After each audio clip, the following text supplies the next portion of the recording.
आप जब ये वीडियो देख रहे हैं तो ये दिन जो है वो सोमवार है। आप मंगलवार हो या सोमवार, आपके लिए लगता है कि 24 घंटे का दिन है, लेकिन रविवार की रात इजराइल के लिए बड़ा भारी पड़ा। जिस तरह से शनिवार और रविवार की रात में अमेरिका ने 3 बड़े शहरों पर, ईरान के बड़े शहरों पर, न्यूक्लियर ठिकानों पर जो हमला किया था, उससे तो साफ हो गया है कि फोर्डो हो, चाहे नतांज हो, चाहे है सफान हो, इन जगहों पर कोई असर नहीं हुआ, लेकिन इसका खामियाजा इजराइल को भुगतना पड़ा है। इस वीडियो में बताऊंगा किस तरह से इजराइल के किन किन शहरों पर हमला हुआ है।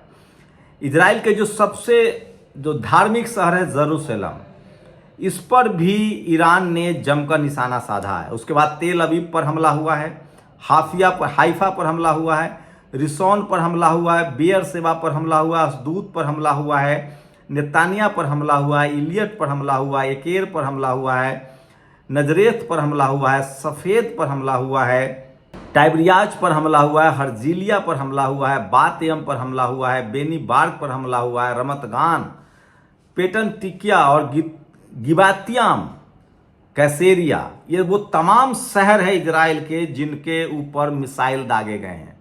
और जो सबसे मजबूत जो मिसाइल थे ईरान ने जो अब तक बचा रखे थे, उनका उन्होंने हमला शुरू कर दिया है। तो सोचिए, इस तरह से दुनिया को लग रहा था कि वो इजराइल को छोड़ देंगे, ये युद्ध अमेरिका के हमले के बाद रुक जाएगा, लेकिन सोचिए जिस तरह से इसके बाद और ईरान ने तय कर लिया है कि उसे लगातार हमला करना है। दुनिया भर की वेबसाइट्स लिख रही हैं, चाहे आप न्यूयॉर्क टाइम्स पढ़े, चाहे CNN पढ़े, कि किस तरह से उसने जिस तरह के मिसाइल का इस्तेमाल किया है, उससे साफ है कि ईरान की लंबी तैयारी थी। वो न्यूक्लियर बम बना ही नहीं रहा था, बल्कि बैलिस्टिक मिसाइल भी वो तैयार कर रहा था, और इसका नतीजा दुनिया को देखने को मिला है। और रविवार और सोमवार की रात ईरान ने लगातार 21वां हमले का खेप जारी किया। उसने नाम दिया है ट्रू प्रॉमिस। ट्रू प्रॉमिस मतलब सच्चा वादा। इसके तहत 100 से 150, अब तक वो 25 मिसाइलें दागता था, 50 मिसाइलें दागता था, रात में लगभग 100 मिसाइलें दागी गई है। और इससे साफ हो रहा है कि अब ईरान इस हमले में रुकने वाला नहीं है। आपको कुछ तस्वीरें दिखा रहा हूं, उससे पहले आपको लिस्ट बता दे रहा हूं। साहेब ये बड़ा मिसाइल है, उसके बाद गदर है, इमाद है, खुर्रम शहर है, फज्र है। ये तमाम जो लिस्ट है, ये बड़ी लिस्ट है ईरान का उसके मिसाइल्स का। मैं आपको बता दूं इसके किलोमीटर्स की बात।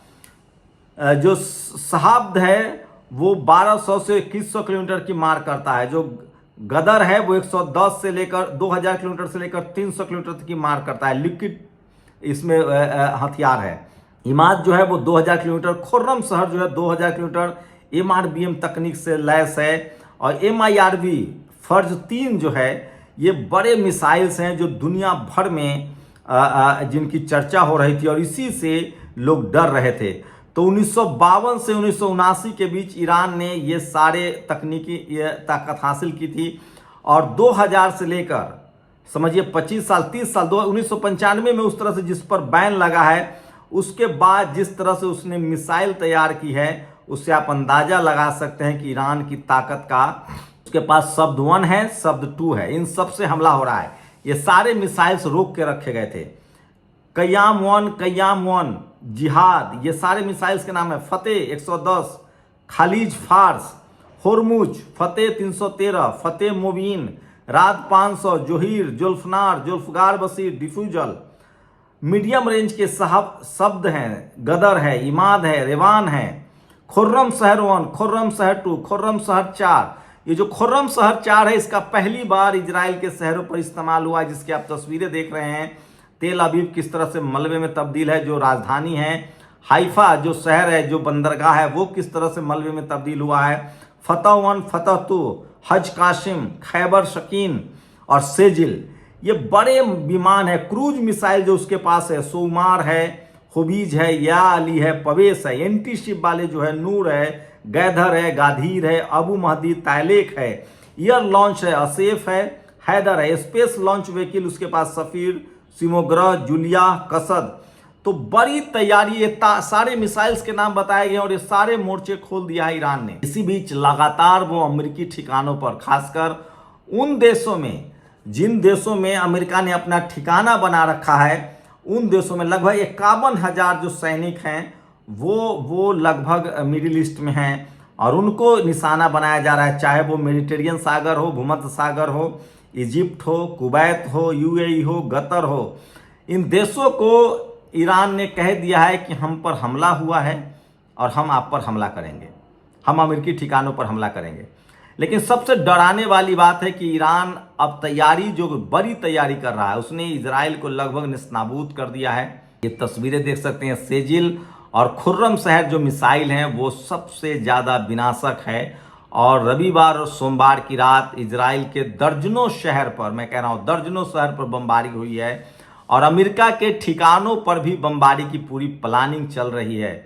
और देर रात कई ऐसे, अभी अमेरिका को लेकर ईरान खुलासा नहीं कर रहा है, लेकिन अमेरिकी ठिकानों पर, खासकर इराक वाला जो उसका ठिकाना है वहाँ, उसके बाद जो इराक के साथ साथ सीरिया वाले ठिकाने पर भी हमले की बात सामने आ रही है।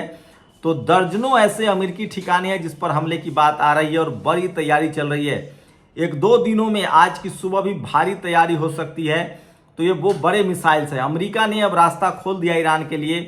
जल्दी से अगर कोई समझौता नहीं होता है तो ईरान अब रुकने वाला नहीं है। ये सारे मिसाइल्स है जो उसके पास है, 30,000 उसके पास बैलिस्टिक मिसाइल्स है। इसी बीच परमाणु बम भी उसको देने की बात हो रही है। नॉर्थ कोरिया, जिसके पास 18,000 किलोमीटर तक मार करने वाले मिसाइल हैं।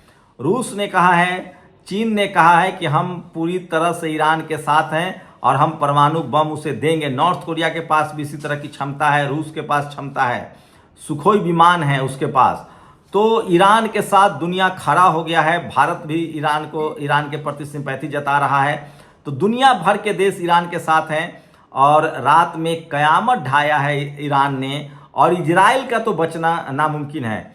याद आ रहा है खामियानी का 3 महीने पहले, 4 महीने पहले का वो बयान, जब इजराइल और फिलिस्तीन पर जंग बहुत तेज हुआ था। उसने कहा था, जब शुरू में इजराइल ने कहा था कि हम हमला करेंगे ईरान पर, उसके बाद ईरान ने कहा था कि अगर आपने हमला किया तो आप नक्शे से मिट जाएंगे।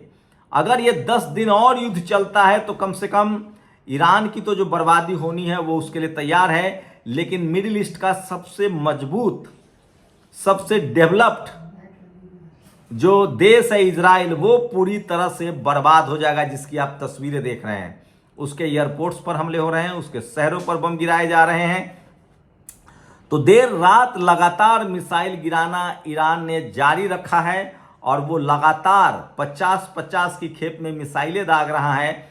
सबसे बड़ी बात है कि जो आयरन डोम रडार है, जो इंटरसेप्टर्स हैं, वो काम नहीं कर रहे हैं। और 50%, 60% पहले मिसाइल गिर रहा था, अब 90% तक मिसाइलें जो हैं वो इजराइल पर गिर रहा है। इजराइल के लिए सबसे ज़्यादा दर्दनाक इसलिए है कि इससे पहले कई युद्ध इजराइल लड़ चुका है, लेकिन इस तरह के नुकसान उसको नहीं हुआ था। और 1 करोड़ की आबादी है इजराइल की, वो पूरी तरह से डरे सहमे हैं, वो बंकरों में रह रहे हैं, विदेश भाग रहे हैं, लाइनें लगी है। तो इजराइल ने जो हालत पैदा की थी गजा में, इजराइल ने जो हालत पैदा की थी लेबनान में, और आपको बता दें कि फिलिस्तीन में, ठीक वैसे ही हालत रात की बमबारी से अब इजराइल में पैदा हो गया है और इजराइल के लगभग शहरों पर हमला किया जा रहा है। तो ये युद्ध लंबा खींच गया है और इसमें रूस और चाइना मजे ले रहा है। वो हथियारों की सप्लाई कर रहा है, उसकी कोशिश है कि किसी भी कीमत पर यह युद्ध बंद ना हो। और अमेरिका ने आग में घी का काम डाल दिया है।